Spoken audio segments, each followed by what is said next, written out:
Hello and welcome. Let's begin with judicial matters. Jury begins talks in Hunter Biden's gun trial. Israel's Knesset advances controversial ultra-Orthodox law. Hong Kong responds to judge's rule of law criticism.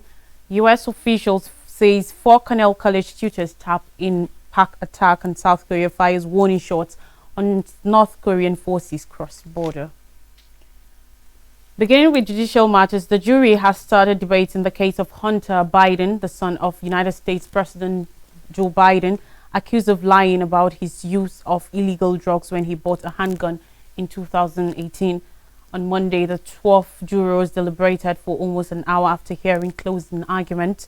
They will resume at 9 a.m. local time on Tuesday, a court official said. "We ask you find the law applies equally to this defendant as it will to anyone else," government prosecutor Derek Hines told the jury as the first criminal trial of a child of a sitting president reached its final phase. When he closed to lie and buy a gun, he violated the law. We asked you return the only verdict supported by the evidence, guilty, Hines said. Hunter Biden, 54, has pleaded not guilty to charges that include lying about his addiction when he filled out government screening documents for a Colt Cobra revolver and illegally possessing the weapon for 11 days. Defense lawyer Abby Lowell compared the government's case with the work of a magician who centers attention on drug use from months or years before the gun purchase to form the illusion Hunter Biden was a user of crack cocaine when he bought the weapon. U.S. District Judge Mayalen Norika instructed jurors to be fair. "You have to decide the case based on the evidence," she told them. Over 4 days of testimony last week, prosecutors offered an intimate view of the younger Biden's years of fighting with alcohol and crack cocaine abuse, which prosecutors say legally precluded him from buying a gun. In the prosecution's closing arguments, a government lawyer said common sense understanding of the grim testimony of Hunter Biden's constant drug use filled in any gaps in evidence about his behavior around the time of the gun purchase. On the Israel-Gaza conflict, the Israeli Knesset has voted to revive a bill that will end exemption of military conscription for some ultra-Orthodox religious students. The 63 to 57 vote in the parliament late on Monday means that the legislation will now head to committee review. The return of the bill from the earlier parliament has provoked rage from opponents as well as those that say it does not extend conscription adequately as Israel conducts the war in Gaza and deals with expanding battle with Lebanon's Hezbollah and other Iran-linked forces across the region. The legislation targets to slowly increase conscription among the ultra-Orthodox, whose members have for decades enjoyed exemptions to study the Torah. However, it will also lower the age of exemption from mandatory military service for ultra-Orthodox Jews from 26 to 21, thereby reducing the numbers that could be called up to serve. That so far-right and religious factions back the vote alongside Prime Minister Benjamin Netanyahu, while it was opposed by more moderate and military-linked factions who say it does not do enough to ensure conscription at a time when the country increasingly needs soldiers. Yoav Gallant, defense minister, voted against the bill, saying it signals an engagement in petty politics at the expense of the Israeli military. Opposition leader Yair Lapid wrote in a post on X that it was one of the most despicable moments of humiliation of the Israeli Knesset ever and characterized the legislation as a law of invasion and insubordination. The vote came one day after ex-general and war cabinet minister Benny Gantz and former army chief of Gadi Eisenkot resigned from the emergency coalition government over major differences on managing the war and planning for the future of the Gaza Strip. The bill was originally put forward by Gantz in 2022 under the former government, but he now opposes it, saying it is inadequate in responding to the present military needs of Israel. The far-right religious parties, who are the major backers of Netanyahu, strongly oppose a general expansion of conscription to include the ultra-Orthodox. However, they backed the legislation in order to include changes during the review stage. Far-right Finance Minister Bezalel Smotrich, who is leading the charge in expanding illegal Israeli settlements in the occupied West Bank, said in a statement, "We have a great opportunity that should not be missed. The ultra-Orthodox public must not be pushed into a corner." He was confronted by annoyed members of some of the families of Israelis still held captive in Gaza on Tuesday, who demanded the government does more to bring them back. Around 120 captives, closely 80 of whom are believed to be alive, remain in the Palestinian territory. The Israeli military killed at least 274 Palestinians and wounded close to 700 others during attacks on the Nuseirat refugee camp last week that led to the rescue of 4 captives. Back to judicial matters, Hong Kong has hit back a British judge who announced his resignation from the territory's top court last week and expressed worry that the rule of law was in danger following the landmark conviction of 47 pro-democracy politicians and activists. One of 2 British judges who resigned from the Court of Final Appeal last week, Jonathan Sumption, said on Monday that last month's decision, which he noted could still be reversed by an appeal court, was symptomatic of a growing malaise in the Hong Kong judiciary, where judges had to operate in an impossible political environment created by China. The 47 were found guilty of subversion for organizing an informal primary to choose their candidates in the biggest ever trial under the national security law, which Beijing enforced on the territory in 2020. Among his fears, Sumption listed the security law and the revived colonial-era sedition law, which he said were illiberal legislation that severely limited judges' freedom of action interpretations by a standing committee of the National People's Congress in Beijing, such as in the case of jail tycoon Jimmy Lai and the paranoia of the authorities. The least sign of the dissent is treated as a call for revolution, Sumption wrote. Hefty jail sentences are dished out to people publishing disloyal cartoon books for children or singing pro-democracy songs or organizing silent vigils for the victims of Tiananmen Square. Hong Kong, once a vibrant and politically diverse community, is slowly becoming a totalitarian state. The rule of law is profoundly compromised in any area about which the government feels strongly. On Tuesday, in a lengthy statement, the Hong Kong government rejected the British judge's comments, saying there was absolutely no truth to suggestions that Hong Kong's judiciary was under pressure from Beijing or that there had been any decline in the rule of law in Hong Kong, which was returned to Chinese rule in 1997. Chief Executive John Lee said in a statement, the government has never and also will not allow anyone to interfere with the prosecutions of the Department of Justice and trials by the court, noting that prosecutorial power and adjudication power were independent and citing the basic law, Hong Kong's mini constitution.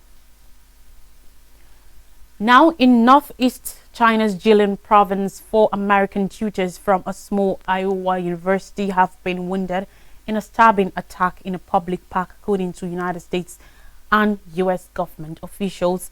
Iowa Representative Adam Zepner said, according to reports on Monday, that his brother was one of his victims, who are all from Cornell College. The group had been visiting a temple in Bayesian Park when they were attacked by a man with a knife, he added, there were no reports of a motive. No statement on the incident have been issued by Chinese authorities or reports found in Chinese media. The Cornell College tutors were visiting Beihua, a partner university in the Jilin city. They had been teaching as part of a partnership with the university in China, Cornell College said.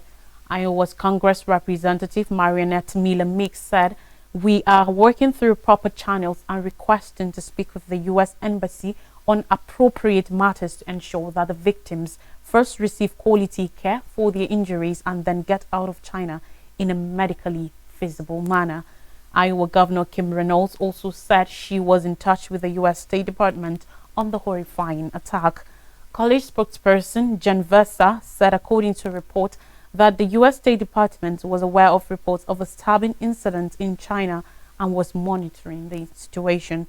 China's President Xi Jinping this year promised to invite 50,000 young Americans to China for study programs to improve people-to-people relations, but a U.S. State Department Level 3 travel advisory to China cautioning of possible arbitrary detention and exit bans remains in place. According to U.S. data, there are fewer than 900 American exchange students studying in China compared with over 2,900 290,000 Chinese students studying in the United States. South Korea's army has said it fired warning shots after soldiers from North Korea briefly crossed the border at the demilitarized zone DMZ that separates the countries. At about 12:30 p.m. on Sunday, the incident took place when a group of North Korean soldiers crossed over the military demarcation line within the DMZ, reports say, citing a statement from the Joint Chiefs of Staff (JCS). The JCS said South Korea's soldiers broadcast warnings and fired into air. The North Korean soldiers returned to their side of the heavily fortified border. The incident comes amid rising tensions between the two Koreas after Pyongyang sent over 1,000 balloons filled with rubbish across the border, and South Korea resumed propaganda broadcasts, which it had suspended in 2018. Kim Yo-jong, the powerful sister of the leader, Kim Jong-un, said in a statement the broadcast risked provoking a crisis confrontation. North Korea is very sensitive to Seoul's loudspeaker broadcasts because it fears such messaging could demoralize frontline troops and residents and eventually weaken Kim Jong-un's grip on power, according to analysts. The last time South Korea resumed the broadcast after a long pause was in 2015. North Korea fired artillery rounds across the border, prompting South Korea to return fire. No casualties were reported. The GSC said there were no rare activity after Sunday's warning shots were fired and the soldiers returned to their side of the border. On more stories, Taiwan adopts pragmatic stance to retain formal allies. Last month, hundreds of foreign delegates were in Taipei to watch William Lai Ching-te sworn in as Taiwan's fifth elected president. Beijing, which claims the democratic island as its own, has branded Lai as a separatist and a troublemaker, but that did not stop as numerous as 508 foreign delegates from attending the ceremony, where they had front row seats to the colorful parade and fly past. But while there were some from countries like Japan, the United Kingdom and the United States, only a few were actual heads of state or high-ranking officials. They came from Taiwan's 12 remaining official diplomatic allies and included the King of Eswatini, the Prime Minister of Tuvalu, and the President of Paraguay. The flags of their countries were on display all around the site of the inauguration alongside Taiwan's flag, and there was a special round of applause for each leader during the ceremony. The day before the inauguration, soon-to-be President Lai and Vice President Tsai Kim had also taken the foreign leaders fishing for prawns. Assistant Professor Fang Yu Cheng from the Department of Political Science at Suzhou University in Taipei said, according to reports, that the Taiwanese government values its diplomatic allies. Since 2016, when the Democratic Progressive Party DPP took the presidency under Tsai Ing-wen, Beijing has turned up the heat on the island, which at that time had 22 official allies.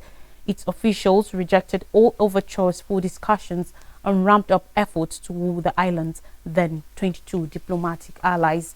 Lai's victory in January brought more of the same, with the Pacific island of Nauru switching sides just days later, and Beijing criticizing countries such as the Philippines that congratulated Lai on his win. Taiwan has sought to hold on to its formal allies amid continued pressure from China by emphasizing their common values and shared principles of freedom, democracy, and respect of human rights. But according to Brian Hoy, a political commentator and founder of Taiwan-focused magazine New Bloom, the reality is more complicated. Now on African scene, search ongoing for military plane with Malawi's Vice President. President Lazarus Chikwera said security forces are searching mountainous forests close to a city in northern Malawi after a military plane carrying the country's vice president and an ex-first lady went missing in the area on Monday.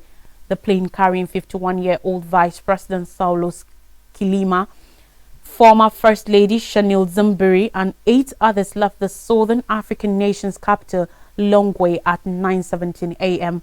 and had been anticipated to land 45 minutes later at Mzuzu International Airport, around 370 kilometers, that's 330 miles to the north.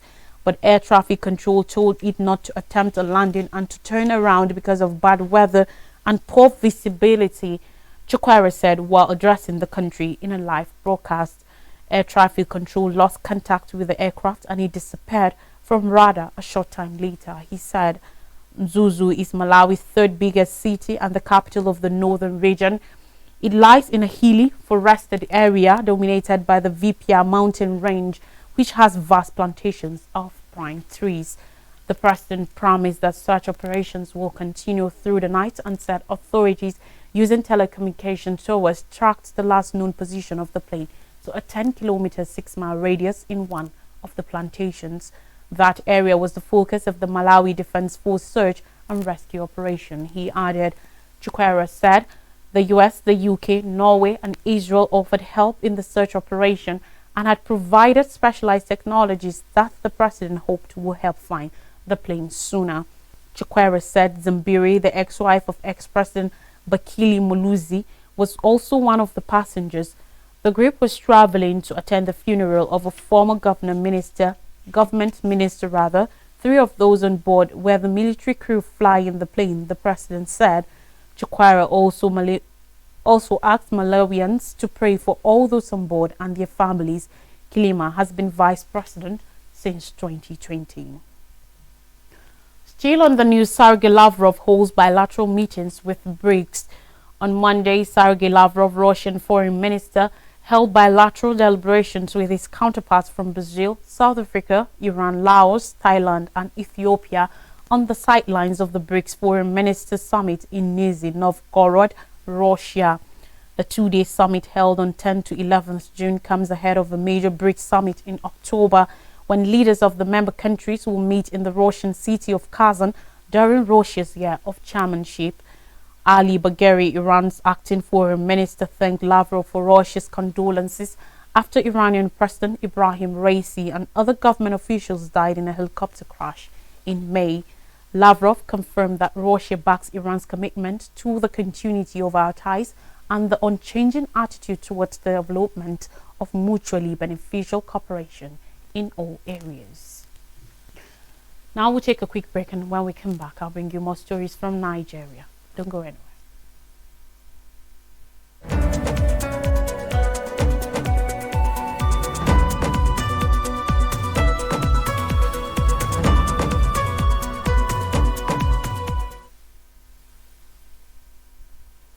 You're welcome back. Now, stories from Nigeria. Reps propose 6-year single term for president and others.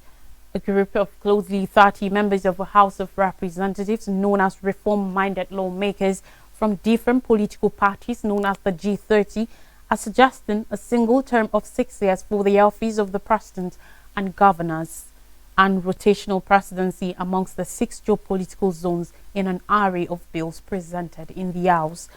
The lawmakers are also advocating the conduct of presidential, National Assembly, governorship, state houses of assembly and local government, as well as Federal Capital Territory Abuja Area Council's elections in one day. The reform-minded lawmakers revealed this during a press conference on the 50 bills they jointly sponsored, which passed first reading in the House of Representatives in Abuja on Monday. Reading the text of the press conference, Honorable Ikenga Imo Ugo Chinyere, co-sponsor of the bills and member representing Idiatu North/South Federal Constituency of Imo State, said they were proposing alterations to the 1999 Constitution as amended to provide for the rotation of executive powers among the 6 geopolitical zones of the country to ensure equal representation and lessen the desperation and tempo of agitation for the formation of new states. Also, Ugo Chinyere said the bills were seeking the amendment of the Constitution to establish the office of 2 vice presidents from the southern and northern parts of Nigeria, with the first vice being a succession vice president, while the second vice president being a minister in charge of the economy, and both being ministers. He further said the bills were looking for constitutional amendment to provide that the president and the first vice president shall come from the same part of the country, the north or south, and the first vice president shall become president whenever the president becomes unable to rule. And finally, on the news, smuggled Nigerian fuel floods West African markets. On Monday, the federal government raised the alarm over the improved smuggling of premium motor spirit, popularly called petrol, following the massive surge in the pump price of the commodity in neighboring countries. It stated that while the average price of petrol in Nigeria was about 701 naira per litre, the average cost of the product in neighboring countries was 1,787 naira per litre, a development that intensified PMS smuggling out of Nigeria in the past 2 weeks. Adewale Adeniyi, the Controller General of the Nigeria Customs Service, who revealed this at a press conference in Yola, said the NCS had to join forces with the Office of the National Security Advisor to address the menace. He said, and I quote, "Today we are here to update members of the public on the strategic efforts of the Nigeria Customs Service in addressing the critical issue of fuel smuggling through the recently launched Operation Whirlwind under the auspices of the Office of the National Security Advisor (NSA). About a year ago, the federal government made the bold strategic decision to remove the fuel subsidy. This crucial step was aimed at freeing up substantial funds that could be redirected to other productive sectors of the economy, reducing pressure on our foreign exchange reserves and diversifying economic growth. The immediate impact was an upward adjustment in fuel prices to reflect current realities, despite the inflationary pressures and financial strains on households, particularly those with lower incomes. Comparative studies still show that fuel prices in Nigeria remain the cheapest compared to other countries in the West and Central African region, he stated. A recap of major stories says, jury begins talks in Hunter Biden's gun trial. Israel's Knesset advances controversial ultra-Orthodox law. Hong Kong responds to judge's rule on law criticism. U.S. officials say 4 Cornell College tutors tapped in Pak attack.